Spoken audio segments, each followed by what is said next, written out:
603 hours. Sumy Oblast, northeastern Ukraine.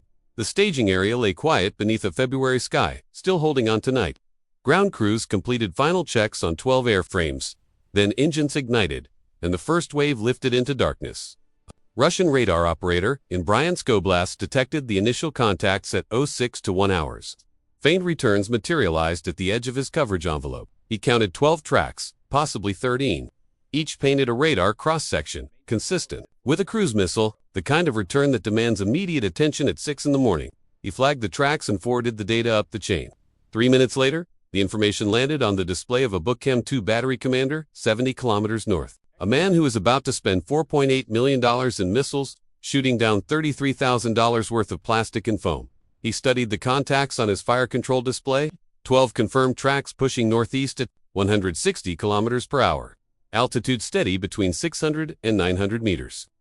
Terrain following flight profiles. The signatures were substantial, 400 to 500 kilograms each, based on radar returns. Current range, 58 kilometers. At present speed, they would enter his 50-kilometer engagement envelope in approximately 4 minutes. Here's where the trap snapped shut. His Buk carried 4 ready rounds on the rails, 4 missiles, 12 contacts. Reload time, 6 to 8 minutes. He had 1 magazine to stop a swarm that outnumbered his ammunition 3 to 1. The contacts were flying northeast in a straight line toward the Russian interior. They could be cruise missiles, they could be decoys, but they were headed deeper into Russia. Nobody receives promotion for allowing cruise missiles through while asking questions. He made the call any competent commander would make. At 06 to 7 hours, he ordered the first launch. 2 missiles roared off the rails, accelerating to Mach 3 as they climbed toward the intercept point. 38 seconds to intercept. The first warhead detonated at 06 to 8 hours. A flash over Bryansk Oblast as 12,000 steel fragments tore through an 8.9 kilogram plastic decoy. The radar return vanished. The Buk commander logged a successful intercept. He had no idea he just spent enough currency to purchase a luxury apartment destroying something that costs less than a bicycle. He ordered the second. Engagement at 0631 hours. 2 more missiles. 2 more intercepts. His Buk was now empty. 4 ready rounds expended in 4 minutes. The transloader vehicle pulled alongside to begin the reload process. 6 minutes minimum before he could fire again. The remaining 8 contacts would cross his position in 5. He reported the engagement up the chain, proud of his 100% hit rate. What he did not report, because he did not know, was that he had just been played. 8 remaining contacts crossed his position at 0636 hours. 60 kilometers east. A Turam-2 battery near Smolensk picked up the swarm at 0637 hours. The Tur is Russia's short-range point defense system. 8 ready missiles designed to swat cruise missiles from the sky at ranges up to 12 kilometers. The battery commander studied the tracks, bearing 2 for 3 degrees. Range 31 kilometers. But the contacts were not heading toward him. They were angling to pass 18 kilometers outside his engagement envelope. He could not reach. Then from here, he tracked them passively and reported what he was seeing. At 0638 hours, an S-300 battery, 120 kilometers east, began tracking the swarm. The S-300 is designed for high-altitude threats. Its missiles can reach 150 kilometers. But the system's radar was built for targets above terrain clutter, not cruise missiles hugging the Earth at 800 meters. The fire control solution flickered. Lock, lost, locked, degraded. Hit probability against a low-altitude cruise missile with degraded lock, perhaps 40%, at $1.2 million per missile. That was an expensive gamble on bad odds. He reported the situation and requested guidance. The regional coordination center's integrated display showed the entire picture. 1 Buk with missiles ready, but targets already passed. 1 Tor that could not reach the contacts. 1 S-300 with a flickering lock. 8 cruise missile-sized tracks pushing deeper into Russia at 160 kilometers per hour. 3 batteries tracking, 12 missiles ready to fire. 0 clean shots. The regional air defense duty officer had 2 options. Order the batteries to engage with degraded solutions. Cost $6 to $12 million. Probability of stopping all 8 contacts? Low. Or scramble fighters. 2 Su-35s from Kursk could intercept the swarm in approximately 20 minutes. Each fighter carried 8 R-77 missiles, but the moment those fighters entered the engagement zone, every SAM battery in the sector would receive an automated weapons hold instruction. The ground-based network would go cold at 06 for 1 hour. The scramble order went out. 2 Su-35 fighters were wheels up in 3 minutes. pushing northeast at 1500 kilometers per hour. The automated instruction propagated through the air defense network at 06 for 9 hours. Weapons hold, all sectors.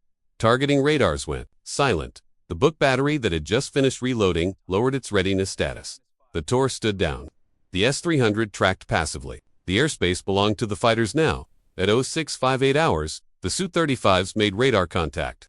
They began prosecuting contacts with their Urbisi radars. The first Er-77 left its rail at 0701 hours. No evasion, no countermeasures, no reaction at all. It detonated at 0702 hours. The pilots worked through the swarm methodically. At 0713 hours, the flight lead reported the engagement zone clear. 8 contacts destroyed. Threat neutralized. The duty officer logged the engagement as a successful intercept of a Ukrainian cruise missile strike. He never learned what he had actually destroyed. The objects that went down that morning were not cruise missiles. They were Halka-20 Ukrainian decoys weighing 8.9 kilograms each.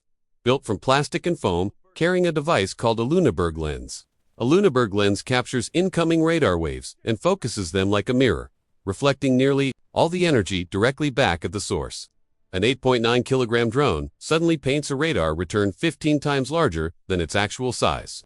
To the Buk's fire control radar, each Halka-20 looked like a 400 kilogram cruise missile. The operators had no way to tell the difference without visual confirmation. 40 kilometers south of the engagement zone. Flying at 200 meters altitude, 9 AN-196 Lutyi drones had spent the last 24 minutes threading through airspace where every SAM battery was offline and every fighter was focused 600 meters above them. They had 740 kilometers still to go. At 0847 hours, the first Lutyi encountered problems. Its Skydrone navigation system found a terrain mismatch. What should have been open farmland was now a half-frozen reservoir. The second delay pushed the drone 800 meters off course, directly into the detection envelope of a Tor battery outside Tula. The Tor's crew had 8 seconds from detection to launch. They used 4. At 0903 hours. A second Lutyi's Chinese-manufactured engine began overheating after 3 hours, at 85% throttle. Fuel consumption had increased 12%. The drone would run drive 40 kilometers short of the target. The engine seized at 09 for 7 hours over Nizhny Novgorod. The drone glided for 90 seconds before impacting an empty field. At 10:31 hours, a third Lutyi flew too close to a Pantsir battery, escorting a military convoy. 2 missiles left the rails at 10:32 hours. The first connected at 10:33 hours. Lutyi remained. The Ukrainians had planned for 40% losses. They were at 33% and still 520 kilometers from the target. The survivors pushed on, threading through coverage gaps identified weeks earlier. The Skydrone solved the problem. Previous strikes had faced GPS navigation, could be jammed or spoofed. Skydrone ignored satellites entirely, comparing what it sees through its camera to higher resolution terrain maps loaded before launch. No signal to jam, no data link to intercept. Just a computer matching shapes to shapes at 160 kilometers per hour. 6 Lutyi crossed into Kirov Oblast at 1423 hours. The 100th GRAU Arsenal sat 12 kilometers ahead. The facility sprawled across 2 square kilometers of birch forest northeast of Nema. The drone's cameras captured the target at 1426 hours. The imagery showed an active facility, banned on a rail. Sighting at the eastern edge, 4 flat cars carrying cordon cargo that did not match anything in the Russian military inventory. The crates were too large for standard artillery shells. Wrong shape for rockets. The markings were not Cyrillic. The Pantsir battery protecting the arsenal detected the first inbound contact at 1427 hours. 1 track. Low and fast. Range 18 kilometers. Then a second contact appeared. Then a third. The drones were approaching from different directions, converging from 3 separate vectors. He had 1 system, 2 guns, 3 targets closing in. The Pantsir's twin 30mm autocannons can engage targets at ranges up to 4 kilometers, but the guns can only point one direction at a time. Total engagement cycle, 6.5 seconds per target. At 160 kilometers per hour, a drone covers 290 meters in 6.5 seconds.